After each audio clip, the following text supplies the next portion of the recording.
अस्सलाम वालेकुम जी, welcome to my channel. कैसे हैं आप लोग? उम्मीद करती हूँ सब खैरियत से होंगे और मज़े में होंगे। आज आप लोगों के साथ शेयर करूँगी एक ज़बरदस्त क्रिस्पी और चीज़ी स्नैक की रेसिपी, जो कि है चिकन क्रोकेट्स। ये एक क्लासिक रेसिपी है जो छोटे बच्चों से लेके बड़ों को सभी को बहुत पसंद आने वाली है। आप इसे टी टाइम, बच्चों के स्कूल के लंच बॉक्स, किसी स्पेशल ओकेजन या फिर रमज़ान के इफ्तार में भी बनाकर तैयार कर सकते हैं। ये एक ऐसा स्नैक है जो अंदर से क्रीमी और चीज़ी होता है और ऊपर से परफेक्टली गोल्डन और क्रिस्पी होता है। तो फिर रेसिपी को एंड तक देखें, अच्छी लगे तो लाइक भी कर दें और चैनल पर न्यू है तो चैनल को भी ज़रूर सब्सक्राइब कर लें। तो चलें फिर मज़ेदार से क्रिस्पी गोल्डन क्रोकेट्स बनाना स्टार्ट कर लेते हैं। सुपर टेस्टी चिकन क्रोकेट बनाने के लिए दोस्तों मैंने लिया है 2 टेबल स्पून बटर। बटर जले नहीं, 2 टेबल स्पून इसमें मैं कुकिंग ऑयल भी ऐड कर दूंगी। आप चाहें तो सिर्फ ऑयल भी ऐड कर सकते हैं, मगर बटर ऐड करेंगे तो इससे फ्लेवर इन्हेंस होगा। बटर थोड़ा मेल्ट हो जाएगा तो यहाँ मेरे पास एक मीडियम साइज़ की प्याज थी, जिसको मैंने ऑमलेट कट में चॉप करने के बाद इसमें ऐड कर दिया है। अब प्याज को हम इसमें थोड़ा सा फ्राई करेंगे। प्याज को कोई कलर नहीं देना। अगर आप कलर देंगे तो ये जो मिक्स हम बना रहे हैं इसका कलर डार्क हो जाएगा, तो सिर्फ इसे हम थोड़ा सा सॉफ्ट करेंगे। प्याज थोड़ी सी सॉफ्ट हो जाएगी तो यहाँ पर मेरे पास है एक मीडियम साइज़ की गाजर। गाजर तकरीबन आधा कप के बराबर है। इसको मैंने छोटे छोटे पीसेस में कट करके ऐड किया है। गाजर दूसरी सब्जियों के कंपैरेटिवली थोड़ी सी हार्ड होती है, तो सबसे पहले हम इसी को फ्राई करेंगे। 1 मिनट तक जब गाजर फ्राई हो जाएगी तो अब इसमें मैं ऐड करूँगी शिमला मिर्च। शिमला मिर्च भी मैंने आधा कप ही इसमें ऐड की है। कटिंग आप लोग देख सकते हैं कि मैंने सेम कटिंग रखी है तमाम सब्जियों की, ताकि इनका कुकिंग टाइम भी सेम हो। तो एक ही कटिंग रखनी है और छोटे साइज़ में आपने कट करके सब्जियों को इसमें फ्राई करना है। शिमला मिर्च भी फ्राई हो चुकी है। अब मेरे पास 3 अदद हरी मिर्चें थीं। तीखी वाली हरी मिर्चों का मैंने इस्तेमाल किया है। अगर आपको स्पाइसी खाना नहीं पसंद है तो फिर आप इस स्टेप को स्किप कर सकते हैं, या फिर आप मोटी वाली जो हरी मिर्चें होती हैं उनको भी यूज़ कर सकते हैं। 1 टीस्पून अदरक लहसुन का पेस्ट इसमें मैं ऐड करूँगी।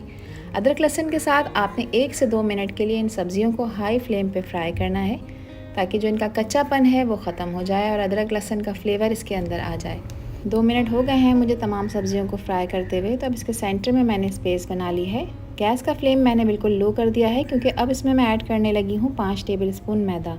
मैदा जो है वो इस फिलिंग को मज़ीद टाइट करेगा, ताकि क्रोकेट्स फ्राई करते वक्त अपनी शेप बनाए रखें और अंदर से क्रीमी और बाहर से परफेक्ट क्रिस्पी बने। 2 से 3 मिनट के लिए अब इस मैदे को हम भून लेंगे। इससे क्रोकेट का टेक्सचर बेटर हो जाता है और कच्चे मैदे का जो एक फ्लेवर होता है वो भी ख़त्म हो जाता है। ध्यान रखिएगा कि मैदे को हल्का सा गोल्डन रंग आने तक भूनना है, ज़्यादा डार्क नहीं करना, वरना इसका मज़ा ख़राब हो सकता है। तो मैदा भुन चुका है। अब यहाँ पर मेरे पास है चिकन स्टॉक, क्योंकि मैंने इसमें बॉयल चिकन भी ऐड करनी है। तो इसको बॉयल करते वक्त मैंने थोड़ी सी यखनी उठा ली थी, जो कि 1 कप के बराबर है। यखनी हम थोड़ी थोड़ी सी ऐड करेंगे ताकि इसमें लम्स ना बने। चिकन स्टॉक ऐड करने से इसकी जो फिलिंग है वो क्रीमी और मॉइस्ट हो जाती है और इसका मज़ा डबल हो जाता है। तो स्टॉक को आपने आहिस्ता आहिस्ता इसमें ऐड करना है और मुस्तकिल आपने इसको चलाते रहना है, ताकि मैदा और स्टॉक जो है वो अच्छी तरह से कंबाइन हो जाए और कोई लम्स ना बने। तो यहाँ पर देखिए मैं इसको प्रेस करके इसके लम्स भी ख़त्म करती जा रही हूँ। अब आधा कप मैं इसमें दूध का भी इस्तेमाल करूँगी। दूध को भी मैं इसमें थोड़ा थोड़ा सा ही ऐड करूँगी और इसको मुस्तकिल मैं चलाती भी रहूँगी, ताकि इसमें कोई लम्प ना बने। दूध से जो फिलिंग है ये बहुत स्मूथ और रिच हो जाती है। इसे हम बहुत आहिस्ता आहिस्ता ही मिक्स करेंगे और साथ ही चलाते जाएंगे, ताकि अच्छी तरह से अब्जॉर्ब हो जाए और इसमें कोई लम्प ना बने। इस स्टेज पे आपको एक चीज़ का ध्यान रखना है कि मिक्सर थिक और क्रीमी हो, लेकिन इतना भी थिन ना हो कि क्रोकेट्स को शेप ना आ सके। तो लो फ्लेम पे जब आप इसे पकाएंगे और इस तरह प्रेस करते जाएंगे तो इसके लम्प्स भी ख़त्म हो जाएंगे और ये आहिस्ता आहिस्ता से गाढ़ा होना शुरू हो जाएगा।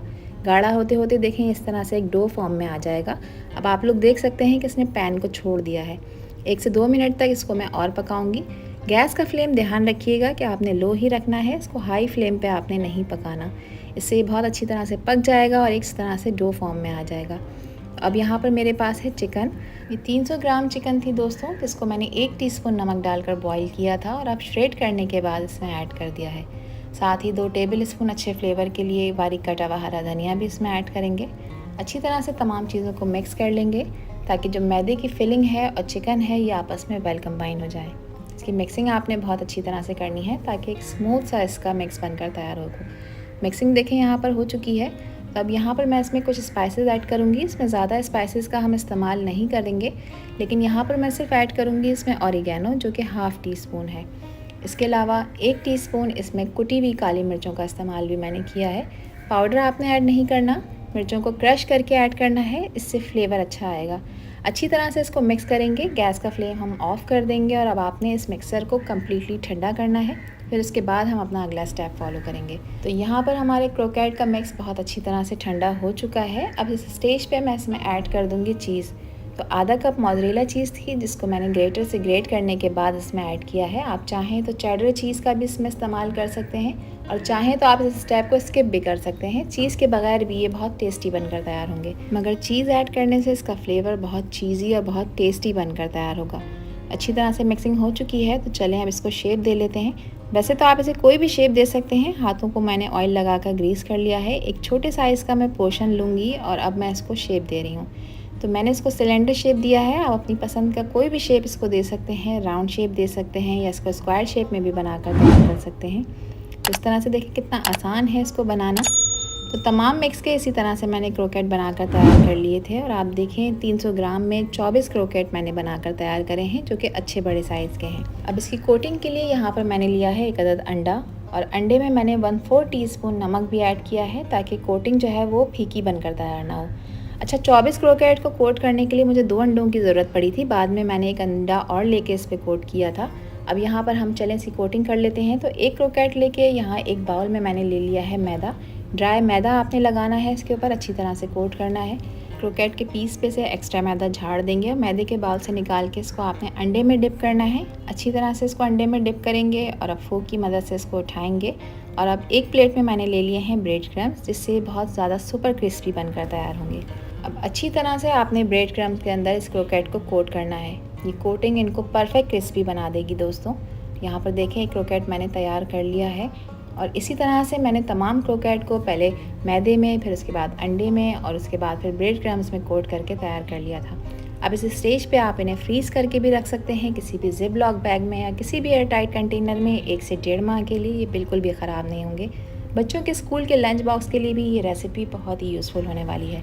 तो चलें अब इनको फ्राई कर लेते हैं। इसको फ्राई करने के लिए एक पैन में मैंने ऑयल गर्म होने रख दिया था। ऑयल का टेम्परेचर आपने अच्छा गर्म करना है क्योंकि सारी चीज़ें इसमें पकी हुई हैं, सिर्फ हमें इसको थोड़ा सा गोल्डन क्रिस्पी करना है। तो 1 बाय 1 करके मैं एक बैच इसमें फ्राई करने के लिए डाल दूँगी। आपने इसको ओवर क्राउडेड नहीं करना, यानी बहुत सारे नहीं डालने। मीडियम फ्लेम पे 3 से 4 मिनट के लिए आपने इन्हें क्रिस्पी गोल्डन होने तक फ्राई करना है। ये आपको परफेक्ट क्रंच देंगे जब आप इन्हें बाइट करेंगे। ये अंदर से सॉफ्ट और चीज़ी फिलिंग के साथ बनकर तैयार होंगे। फ्राई करते वक्त आपने एक चीज़ का ध्यान रखना है कि ऑयल जो है वो ओवर हीट ना हो, वरना क्रोकेट्स बाहर से जल जाएंगे और अंदर से प्रॉपरली कुक नहीं हो पाएंगे। तो मीडियम हाई फ्लेम पे आप इन्हें फ्राई करें, साथ ही इन्हें आप चलाएं ताकि सब तरफ से इवनली प्रॉपर फ्राई हो जाएं, बाहर से क्रिस्पी और अंदर से सॉफ्ट और जूसी भी रहें। अच्छा, ऑयल का टेम्परेचर बहुत ज़्यादा डाउन भी नहीं होना चाहिए क्योंकि हमने इसमें चीज़ ऐड की है ना। अगर आप इसको हल्के गर्म ऑयल में डाल देंगे तो उससे चीज़ मेल्ट होकर बाहर आना शुरू हो जाएगी, जिससे क्रोकेट का शेप ख़राब हो जाएगा। तो आप देखें कितनी अच्छी तरह से यहाँ पर फ्राई हो रहे हैं। एक अच्छा खूबसूरत सा डिज़ायर गोल्डन कलर इनके ऊपर आता जा रहा है। और अगर इस स्टेज पर आप लोगों को ये वीडियो पसंद आ रही हो तो वीडियो को लाइक कर दें और चैनल को भी सब्सक्राइब कर लें और वीडियो को फ्रेंड्स एंड फैमिली में भी शेयर किया करें। आप सभी लोगों का दिल की गहराइयों से बेहद शुक्रिया।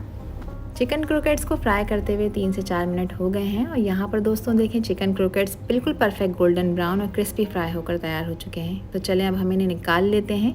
देखें कितने ज़बरदस्त और ख़ूबसूरत लग रहे हैं। ऊपर से बिल्कुल क्रंची हैं, अंदर से क्रीमी और चीज़ी बनकर तैयार हुए हैं। तो बस अब आप इन्हें सर्व करें। इनको सर्व करने के लिए पहले आप इन्हें पेपर टॉवल पर रखें ताकि इसका extra oil paper towel absorb कर ले। तो यहाँ पर तैयार हो चुके हैं हमारे super tasty super crunchy chicken croquettes, जो कि ऊपर से क्रंची हैं और अंदर से क्रीमी और चीज़ी हैं। इसको सर्व किया है मैंने केचप के साथ। आप अपनी मनपसंद डिप सॉस के साथ इनको एंजॉय कर सकते हैं, जैसे कि मायो सॉस, चिली सॉस या अपनी कोई भी मनपसंद चटनी के साथ। ये दिखने में जितने टेम्पटिंग लग रहे हैं दोस्तों, बिलीव मी खाने में उससे कहीं ज़्यादा मज़ेदार हैं। तो फिर रेसिपी ट्राई करें और मुझसे शेयर करें अपना एक्सपीरियंस कि आप लोगों ने कैसे क्रोकेट बनाकर तैयार करें।